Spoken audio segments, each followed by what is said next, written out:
Hi అండి. మా బాబు పుట్టినరోజుకి నేను చికెన్ దమ్ బిర్యానీ చేశానని చెప్పాను కదా! దాన్ని ఎలా చేశానో ఇప్పుడు మీకు చూపిస్తానన్నమాట. ముందుగా అయితే మనం 1 కేజీ బావైతే నేను చికెన్ తీసుకోవడం జరిగింది. అందులో లెగ్ పీసులు కూడా ఉన్నాయన్నమాట.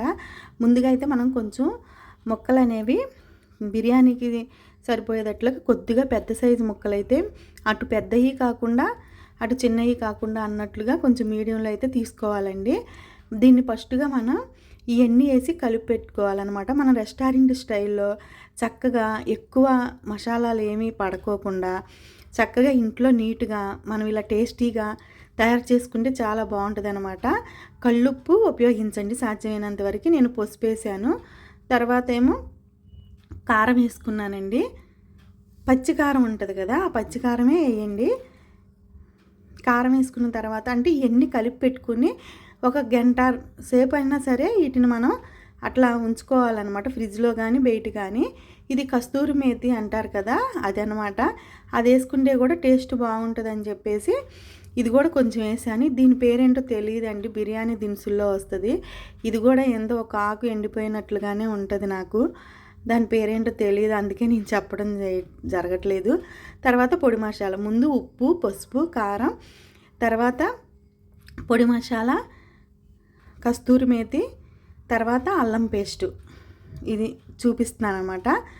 తర్వాత మనం పెరుగు మాత్రం కంపల్సరీ వేయాలండి, పెరుగు వేసుకోవాలన్నమాట. పెరుగు అనేది మీకు ఉన్నదాన్ని బట్టి వేసుకోండి, ఇంత క్వాంటిటీ అని ఏమి లేదు. కాకపోతే మరీ ఎక్కువ వేసుకోవద్దు, కొద్దిగా వేసుకోండి. అది ఒక చిన్న బౌల్ ఉంటుంది కదా, ఆ బౌల్ అంతా వేసుకోండి అనమాట. మీడియంగా మనం కూర వేసుకుంటే బౌల్లో ఎట్లా ఉంటుందో అంత పెరుగు అయితే వేసుకోండి. తర్వాత ఒక నిమ్మకాయని మాత్రం పిండండి. ఒక నిమ్మకాయని పూర్తిగా దీంట్లో పిండేసుకోండి. కొద్దిగా నెయ్యి కానీ ఉంటే, వెన్న కానీ నెయ్యి కానీ ఉంటే దీంట్లో కలిపేసుకోవచ్చు అనమాట. నేను కొద్దిగా వెన్న అయితే వేయటం జరిగింది. ఈ నిమ్మకాయలతో పాటు వెన్న కూడా వేసి కలిపాను అనమాట. ఎందుకంటే దీంట్లో బాగా మనం వీటిని ఉడికించినప్పుడు ఆ నేతిలో కూడా ఈ ముక్క అనేది ఉడికి చాలా టేస్ట్గా ఉంటుంది. దీన్ని అంతటిని బాగా కలుపుకోవాలండి. కలుపుకుని ఒక గంట సేపు నానబెట్టాలన్నమాట.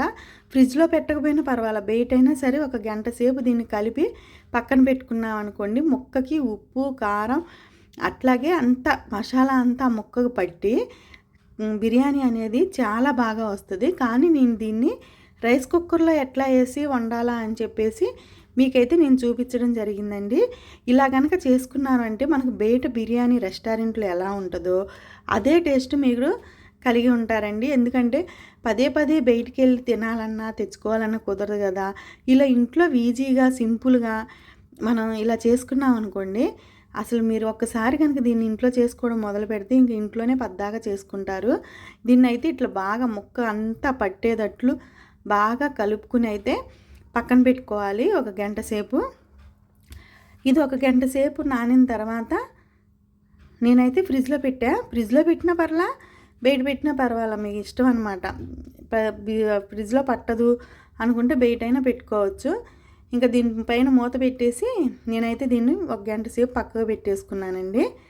ఇప్పుడు ఒక గంట తర్వాత మనం ఒక పెద్ద కళాయి తీసుకుని దాంట్లో కొద్దిగా మీకు నెయ్యి ఉంటే నెయ్యి వేసుకోండి, లేకపోతే నూనె వేసుకుని ఇలాచి, అది మనకి బిర్యానీకి వేసుకుంటాం కదా, లవంగం, సాజీరా, దాల్చిన చెక్క, ఇక మనకి బిర్యానీ మరాఠీ మొగ్గ, అనాస పువ్వు అవన్నీ ఉంటాయి కదా, ఇక బిర్యానీకి ఏ అయితే వేసుకుంటామో వాటిని అన్నిటినీ వీటిలో వేసుకోవాలన్నమాట. తర్వాత ఉల్లిపాయ, పచ్చిమిరకాయ తరుక్కుని ముక్కలు పెట్టుకోవాలి కదా. ఆ ఉల్లిపాయ, పచ్చిమిరకాయ దీంట్లో మనం ఎక్కువ వెజిటేబుల్స్ వేయకూడదండి, ఎందుకంటే దీనిది దమ్ము బిర్యానీ కదా, అందుకని మనం ఎక్కువ వెజిటేబుల్స్ అనేది వేయకూడదు. అందుకనే దీంట్లోకి ఉల్లిపాయ, పచ్చిమిరకాయ అనమాట. ఇవి కనుక నూనెలో బాగా వేగితే చక్కగా మంచి టేస్ట్ అయితే వస్తుంది. కొద్దిగా ఉప్పు వేసేసి వీటిని బాగా నూనెలో వేయించాలి. తర్వాత మనం కలిపి పెట్టుకున్న మిశ్రమం ఉంటుంది కదా, దాన్ని ఇందులో వేసేసుకుని ఆ ఉల్లిపాయలు వేగినాక ఇక మూత పెట్టుకుంటా తీసుకుంటా ముక్క 80% అనేది ఇందులోనే ఉడికిపోయేటట్టు చూసుకోవాలండి. అప్పుడు మనం కొన్ని రెస్టారెంట్లకు వెళ్ళినప్పుడు లోపల ముక్క ఉడకరు దమ్ము బిర్యానీలో, ఎప్పుడైనా గమనించారో లేదో. అది ఎందుకంటే ఇట్లా సరిగా కుక్ చేయకపోవడం వల్ల ఉడకదనమాట. అలా ఉడకని చికెన్ తినడం వల్ల మనకి నష్టాలు తప్ప లాభాలు ఉండవు. అంటే రోగాలు పాలవుతాం అనమాట. ఇందులోనే మనం 90% అనేది కుక్ చేసేస్తే, అదే 80% కుక్ అయిపోవాలి, మిగతా 20% అందులో కుక్ అవుతుంది. ఇంక ఇందులో నేను అన్నీ కలిపేసా కదా, ఇంకేం వేయవసరం లేదండి. ఉల్లిపాయ పచ్చిమిరకాయతో పాటే వేసుకోవాలి. నేనైతే ఇందులో ఒక 5 కప్పులు బియ్యం అయితే కడిగి పెట్టుకున్నాను అనమాట రైస్ కుక్కర్కి. కప్పుకి కప్పున్నర నీళ్ళు ఎప్పుడైనా బాస్మతి బియ్యానికి. ఇక చివరిగా కొత్తిమీర వేసి ఈ రైస్ కుక్కర్లో గిన్నెలోనే దీన్నంతా ఆ బియ్యంలో కలుపుకోవడం జరిగిందండి.